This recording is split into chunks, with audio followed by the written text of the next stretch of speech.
conciudadanos, sino también a un desarrollo auténtico.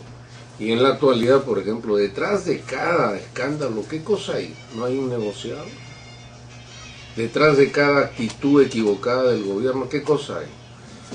Hay gente inteligente, no podemos decir que no sean inteligentes.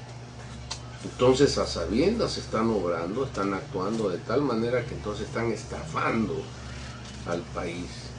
Y eso indudablemente no lo podemos permitir. Ok, pero eso suena muy general. Vamos a dejarlo así por el momento, porque son acusaciones que necesitan obviamente una comprobación o una objetivización en los tribunales o donde haya que acudir para definir esto y sancionar a los responsables supuestos de la comisión de estos delitos. Pero hay algo que tú has dicho que merece, creo yo, un esclarecimiento. Si esto se forjó en los últimos 4, 5, 6 lustros, quiere decir que hay algunos que ya tenían un designio de cómo utilizar esta herramienta política que fue el partido aprista, o que es o lo que queda, pero hay otros que no hicieron nada y dejaron pasar, o no se dieron cuenta, o qué ocurrió, porque esto no puede ocurrir solo, tiene que ocurrir en un medio, en un contexto en el cual algunos sí saben lo que quieren y otros no saben lo que quieren y ocurre lo que está ocurriendo. ¿Qué pasó, don Jesús? Bueno, a ver si preciso la respuesta en ese sentido. Si bien es cierto, estamos hablando de algunas décadas, estamos hablando del primer gobierno, en el cual indudablemente se dieron hechos que fueron motivo de atención por la justicia y no se esclarecieron definitivamente, ¿no? Y eso que no estoy hablando del tema de los derechos humanos, no se esclarecieron como correspondía y por el contrario, estos han quedado en la duda habida cuenta de que han prescrito, pero para nadie es un secreto todo lo que sucedió o los hechos que se dieron lugar y que motivaron que fueran motivo de investigación, pero que por el poder que se enlaza en ese momento, como es el fujimorismo, que le salva la vida a toda esta gente, pasan desapercibidos, por ejemplo, quienes estaban implicados en el manejo o en la venta de los papeles de la deuda externa. Es un tema que nunca se aclaró. ¿Por qué? Porque indudablemente las comisiones investigadoras del Congreso lo archivaron, había cuenta ya del entendimiento de la alianza con el fujimorismo que yo he denunciado, no viene recientemente, es antiguo.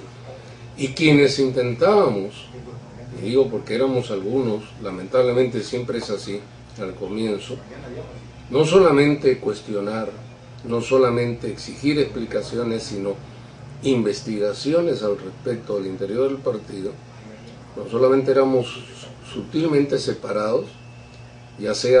No, pero qué sutil tiene la paliza que le dieron. Ah, no, eso fue en otras circunstancias, pero en cuanto, por ejemplo, cada vez que asistíamos a un evento como una asamblea nacional o un congreso partidario, nuestras credenciales nunca aparecían.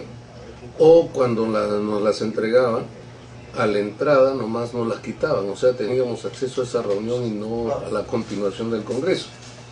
Y no solamente esa hostilización, en las amenazas permanentes contra la integridad física, que me ha hecho recordar un poco lo que decía Luis Felipe de las Casas, cuando él explica en su libro El sectario la forma como también era combinado a que de alguna forma se apartase del partido, y esto contribuyó a que las dirigencias que manejaban o conducían el partido en ese tiempo tuvieran mucho cuidado de tener a gente como, y lo digo sin falsas modestias, como yo, el cual les era indudablemente no solamente fastidioso, sino peligroso, porque yo conocía cosas, porque estuve en el gobierno, en responsabilidades, y pude ver de cerca cosas que indudablemente todavía el país no sabe o no ha conocido a perfección.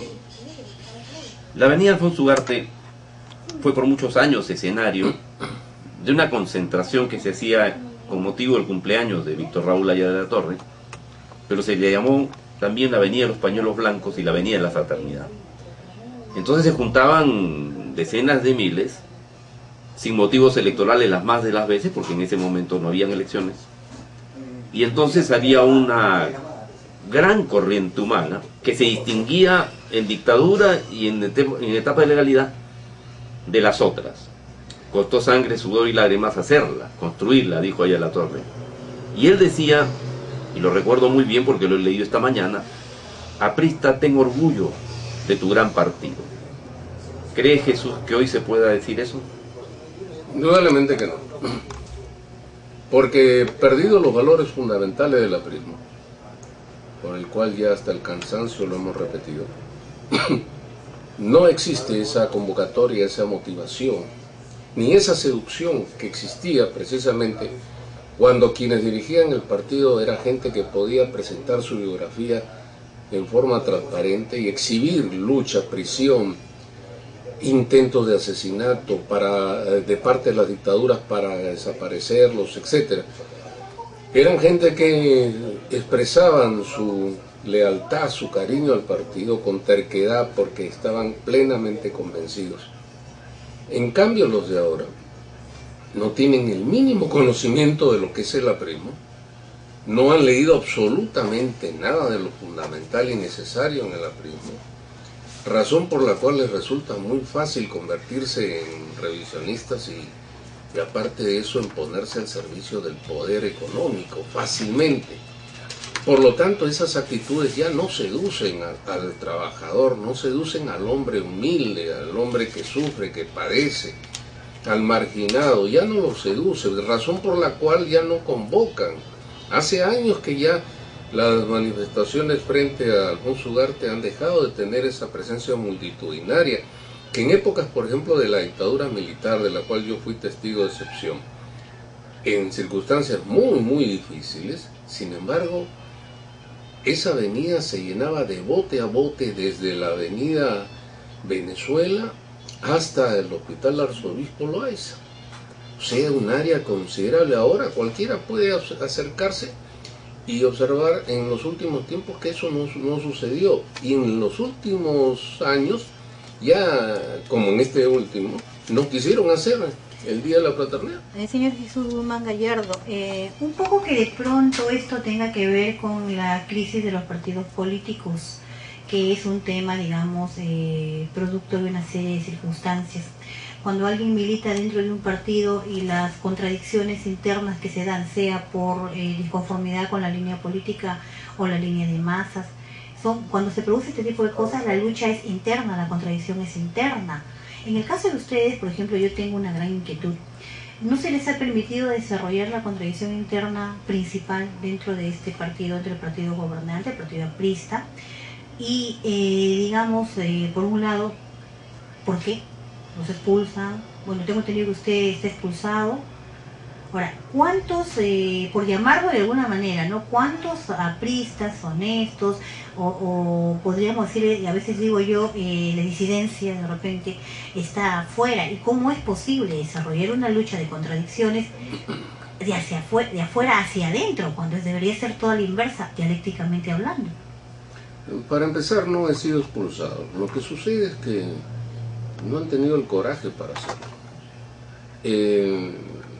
Y porque ellos advierten que cualquier confrontación que tengan que hacer conmigo en este caso, van a salir perdiendo. O sea, no tienen argumentos. Pero tienen la fuerza. Sólidos. Tienen la fuerza que... Y es un partido político, claro, que hay una disciplina. Pero el hecho es que son ellos los que han tergiversado, violentado las propias normas del partido. Es un problema de línea política. Entonces, pero, y aún más, el no haber dejado o no haber permitido el debate es lo que lo ha hecho ya entrar en una espiral en cuya crisis se encuentra actualmente.